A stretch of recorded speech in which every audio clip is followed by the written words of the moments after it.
Pagod si Pagkat Pogi. Nakipag-away sa taas. See? Tapos yung kaaway niya, siguro, natalo, biglang lumayas. Hindi naman niya hinabol. So ito, nagpapakita, naramdaman ko sa bubong. So, nagpapakita ito ng territorial defense. Territorial defense. Kasi mga kaibigan, dumating kami sa lugar, siyempre natural, mayroong mga nauna rito. Nangupahan kami sa lugar. Ngayon siyempre, ang bubong ay tambayan ng mga pusa. So mga kaibigan,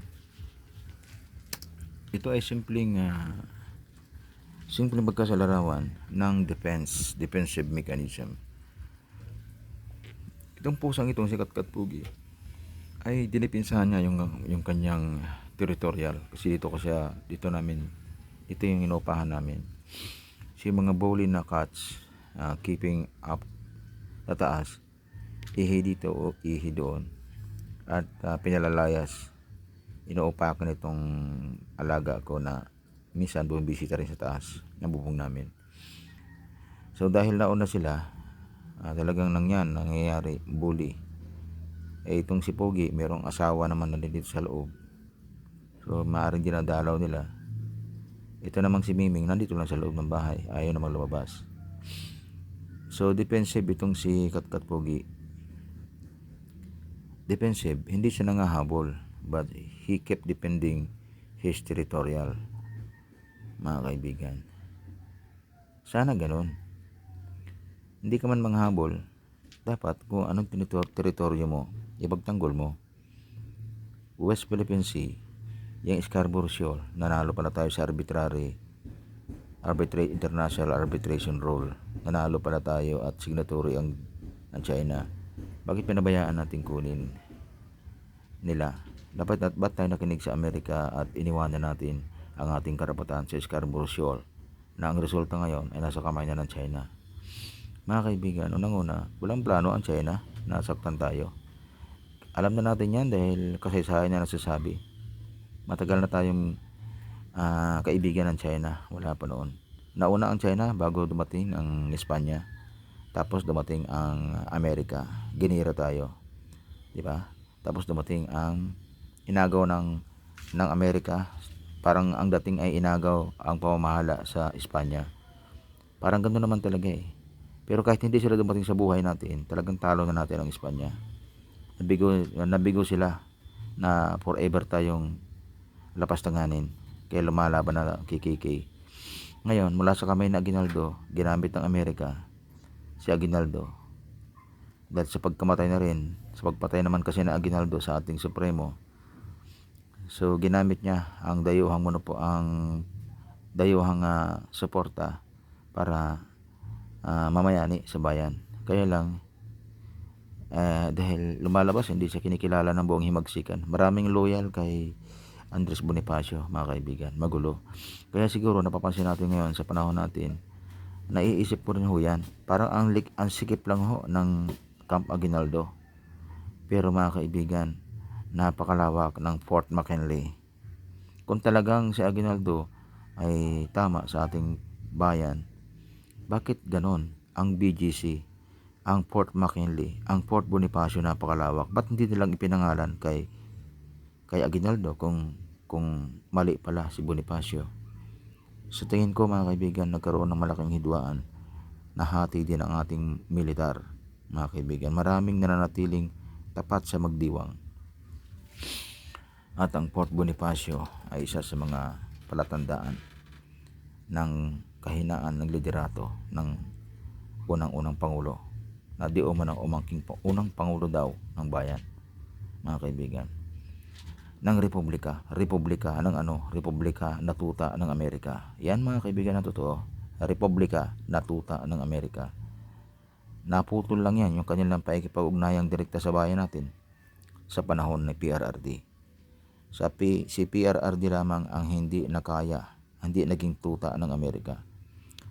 Lahat yan magmula kay Quezon, hindi kay Aguinaldong Taksil, mamamatay ng kapwa KKK, pinatay pa niya mismo ang Supremo, ang tagapangulong pangkalahatan ng KKK. At ngayon,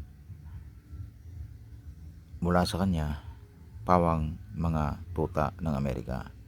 Si Commonwealth daw, si Quezon, Manuel Quezon, with respect naman kay Manuel L. Quezon, sa ating mga ninuno, mga kaibigan, pero nabigo pa rin siya na lumaban sa Amerika. Commonwealth, yung palang salitang Commonwealth ay taga English na. Siya naman ang ama ng katipunan ng wikang pambansa. Bakit din nilang niyang ginawang Tagalog ang Commonwealth, ginawa pa rin English, mga kaibigan? So nanatili ho tayo sa kuko ng agila, mga kaibigan. Nanatili. Nabigo sila na ayusin ang gobyerno natin. Nabigo sila na tanggalin tayo sa kuko ng agila. Ang ating gobyerno ay gobyernong Amerika, mga kaibigan. May senado tayo, may senado sila. May executive tayo, may executive din sila. Lahat na lang na meron sila, ginaya na natin. Ang wala lang yata sa kanila yung Chief Justice at saka yung ombudsman ang wala sa kanila, na mayroon tayo, mga kaibigan. So lalo pa nating pinagulo ang magulo ng sistemang Amerika, mga kaibigan. Tingnan nyo ngayon, maganda ba ang Amerika? Di ba ang gulo-gulo nila, mga kaibigan? Ang gulo nila. Kasi yung continuity of power, wala din, nasira din. Sobrang talino, mga kaibigan. Ba't di natin gayahin ang tamang pamumunong kung ano ang nakasulat sa kasulatan? Ba't di natin gayahin? Magkaroon tayo ng liderato na sariling atin, design ng gobyerno na sariling atin, mga kaibigan. Bakit ako nag-submit na ng blueprint na pwedeng pag-aralan ninyo, mga kaibigan, sa mga makinauukulan? Nagbigay tayo ng panukala sa Konkon, sana mapag-aralan yan. Privacy ho, pero total expressions, mga kaibigan. Total freedom of expression. Gawin na natin ang ating gobyerno ay pamumunuan ng isang opisina, at yan ay opisina ng hukuman. Ba't din natin gawin ganoon? Tapos ang Senado ay appointed lamang ng 3 vice presidents. 8, 24. Wala na pong Kamara de Representante. At ang pangkalahatang nagkatakda at namamahala ng ating bayan ay walang iba kundi ang opisina ng hukuman. 7 maestrado, hindi natin kilala kung sino. Total privacy. Ang nakakilala lamang sa kanila ay ang ating militar. At ang militar na yan ay under din niya ang ating pambansang pulisya. So ang pulisya at militar ay under control ng ating hudikatura. Ang opisina ng National Court, ang pinakamataas na opisina ng bayan. At ang 7 maestrado na yan na nangangasiwa sa ating pambansang korte ay hindi rin kilala. At ang kanilang 7 inihalal o kanilang 7 pinili o inappoint, hindi pala halal, mga kaibigan, appointed na 7 mga abogado na mga ngasiwa sa opisina ng Board of Directors ay hindi rin kilala, mga kaibigan. Ang sundalo lamang, ang punong sundalo ang makakilala sa kanila at ang kanilang mga secretaries, kasi meron silang tinatawag na overall secretaries ng sekretarya po ng ating National Court at sekretarya naman ng BOD, Board of Directors. Bakit hindi kilala? Upang hindi malagyan at upang maghiligtas ang kanilang mga pamilya sa kuko ng mga mandarambong, mga kaibigan. So, ang BOD na yan ang mag-a-appoint ng isang presidente at ng 3 vice presidents. Yan lang ang trabaho nila. Mag-appoint ng isang presidente at 3 vice president. Iyan lang ang trabaho nila. At maghanap ng mga reserba pag may namatay sa mga appointed na yan, mga kaibigan. Iyon lang ang trabaho nila. Dahil ang ating Senado ay pawang mga appointed. At ang Senado naman ay appointed lamang din ng 3 Vice President.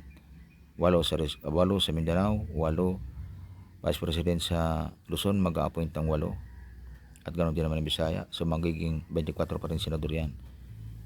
Wala na pong tinatawag na Kamara de Representante. Useless ho yan, magnanakaw din yan. Mga kaibigan, alisin na yan. Wala na po tayong ganyan. Ano pa ang isa pang gawain ng BOD? Mayroon pang 3 silang gawain, mga kaibigan. Ano yun? Maghalal. Hindi pala maghalal, mag-appoint ng 500 pataas na mga kagawad. Kagawad ho yan, mga kaibigan. May sideline ho yan, hindi ho yan full time. May mga trabaho po yung mga taong yan, pero sila ay commission. Mga kagawad sila. Wala silang gagawin kundi maghanap ng butas ng mga paglabag ng mga taong nasa executive. So lahat ng ginagawa ng presidente, ng vice president at ng lahat down to barangay level ay makikita ng mga yan, because these people are from all walks of life. Lahat ng mga tao, lahat ng mga taong nabubuhay sa iba't ibang mga larangan. May pulis, may sundalo, may barangay kapitan, may karaniwang tao, may basurero, may gwardiya, may pulis, may trabahador, may magsasaka, at iba pa, mga nanay. Hindi natin alam kung sino-sino yung mga yan, mga kaibigan. Pagkat yan po ay lihim, wala po nakakaalam. The moment na malaman nila na ikaw pala ay kagawad ng BOD, tanggal ka na sa sideline mo, hindi ka na pwedeng magulat, wala ka na rin access. At hindi ka rin pwedeng kumanta kasi hindi mo naman alam kung sino-sino yung mga kasama mo, mga kaibigan. At mawawalan ka na rin. Tanggal na ang tiwala ng gobyerno sa iyo, so hindi ka na pwedeng maging commission. Disconnected ka na. Kaya pag ikaw ay naging napili bilang kagawad ng board of directors, ingatan mo yan, sapagkat ikaw ay entitled, enlisted, at bawat ulat mo ay valid upang mapag-aralan at makarating agad sa BOD, mga kaibigan. Ganon kahalaga ang dapat forma ng ating gobyerno. Kilala ka ng BOD, pero ikaw hindi mo kilala kung sino ay ang ating mga BOD. At hindi mo rin kilala kung sino-sino yung mga kasama mo na membro ng kagawaran o mga katulad mo ang gawain. Hindi mo yan kilala.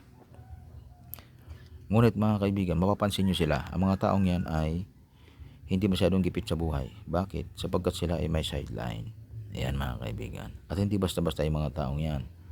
Piling-pili ho yan, mga kaibigan. Hindi sa pinag-aralan, kundi sa legasiya at sa katapatan, mga kaibigan. I-interviewin ka at pag naipasa mo ang eligibility, maaaring maging membro ka ng mga taong magmamanman sa galawan ng ehekutibo mula pangulo hanggang barangay level. At maraming tagapagmasid, pati lubak ng kalsada, yung mga humps na hindi man lang nilagyan ng markings, mga kapabayaan sa lansangan. Pag napitikan niya ng kamera, naiulat yan ng isang kagawad ng BOD.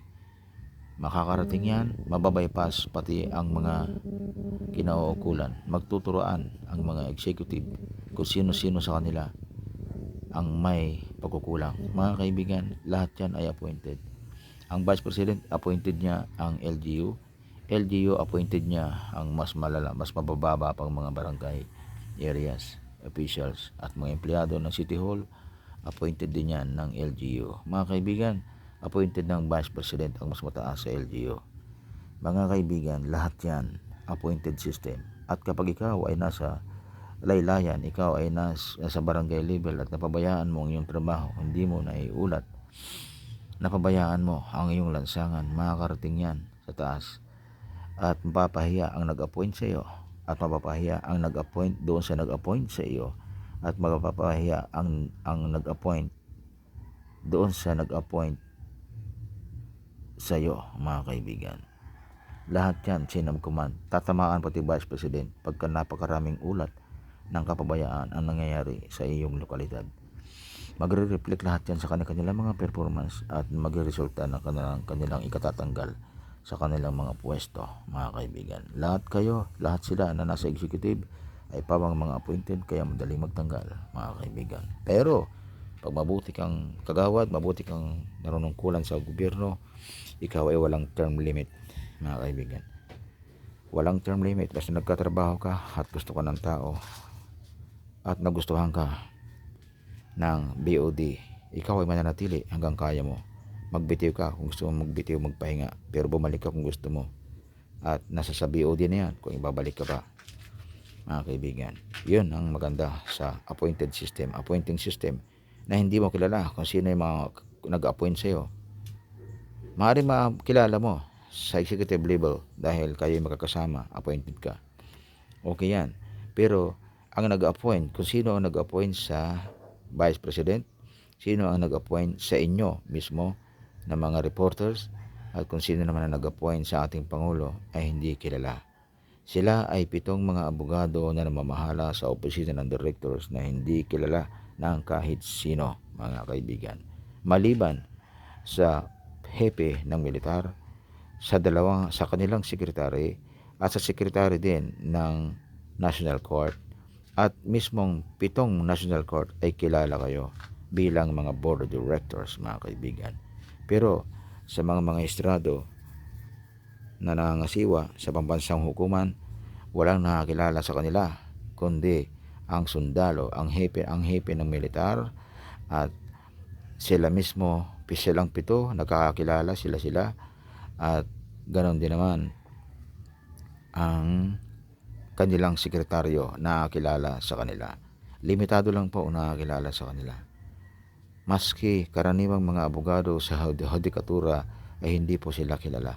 Maaari magsuspecha sila, meron silang mga suspect kung sino-sino yun, pero hindi talaga sila bulgar kung sino-sino ang maestradong ito. Ito ay upang maproteksyonan ang kanilang mga pamilya, ang kanilang mga buhay, mga kaibigan, sapagkat sila ay magtatrabaho ng totoo. Ang isang tapang ng isang kagawad ng hukuman ay mawawala kapag nakasalalay ang kaligtasan ng kanyang pamilya, mga kaibigan. Yan po ay dapat nating intindihin, dapat natin tanggapin, at dapat nating ipatupad isang sariling sistema ng gobyerno na mula sa sariling atin, mga kaibigan, mula sa iyong mamamayan, sa inyong mamamayan. Mga kaibigan, ang kauli-ulihang bahagi nito ay ang tungkol sa freedom of expression. Dapat absoluto, kahit magmura ka dyan, magsumigaw ka ng revolusyon, walang dadampot sa iyo, basta't ikaw ay nasa lugar. Kahit na, kung lalo na pag nandun ka sa Freedom Park, sumigaw ka ng anong gusto mong isigaw dyan, walang problema. Huwag ka lang manira, masunog, manakit, okay lang. Huwag ka lang manunog, manakit, manira, okay lang, mga kaibigan. Walang problema yan, karapatan mo yan. Ganyan dapat, mga kaibigan. At ang iba pang bahagi niyan, mga kaibigan, kaya na pong bahala magdagdag. Nag-share lang ako ng akin, nakasulat naman yan, na-forward ko yan sa aking mga vlogs. At kung mayroon pa mas magagaling, nakakaalam, bakit di kayo mag-suggest at na mapag-aralan natin, mga abogado. Isang bagay na sariling atin, hindi natin kinopya sa iba, mga kaibigan. At sana wag niyo masamain, wag mo lamang yan sa amin na inyong mga mamayan. Kami ay mga mamayang tiga rito, at ang boses namin ay dapat pakinggan. At kung kayo ay mga abogado, wag niyong pabayaan ang inyong pagiging abogado ay mapahiya, sapagkat kayo mga abogado sa kasalukuyang panahon ay pahiyang-pahiya. Bakit? Ang inyong hepe ng Korte Suprema, ang inyong hepe, mga kaibigan, kayo mga abogado, ang hepe ninyo ay appointed lamang ng executive, ng naging nanalong Pangulo. Paano nyo sasabihin merong co-equal protection, co-equal power, kung kayo mismo, kayo na final arbiter of the law, judiciary, ay appointed lamang ang inyong puno, appointed lamang ng isang hindi naman abogado, appointed lamang ng isang executive head, mga kaibigan. Tapos ang ating Congress ay naboto ng tao. Mabuti pa yung Congress, ibinoto ng tao, pero ang final arbiter of the law, ang kagawaran ng hukuman, na dapat sana ay isang pinakamahalagang opisina o titulo sa ating bansa, ay naging appointed lamang ng mga taong hindi naman nararapat. Sila ang elected, tapos ang hepe ng kataas-taasang hukuman hindi elected. Iyan ay napakalaking mali. Panluloko sa kapwa, panluloko sa gobyerno, design ng mga taong loko-loko. Mga kaibigan, paog na tayo mapaloko, huwag tayo maging loko-loko. Ayusin natin ang ating bayan, upang sa ganon ay wala na makapagnakaw at magpapakatapang na ang ating mga leader. Dahil sa panahon ngayon, kahit magaling kang leader, pag nakasalalay ang buhay ng pamilya mo, mawawala ang tapang mo dahil bulgar ka, mga kaibigan. Maraming salamat. Mabuhay po tayong lahat.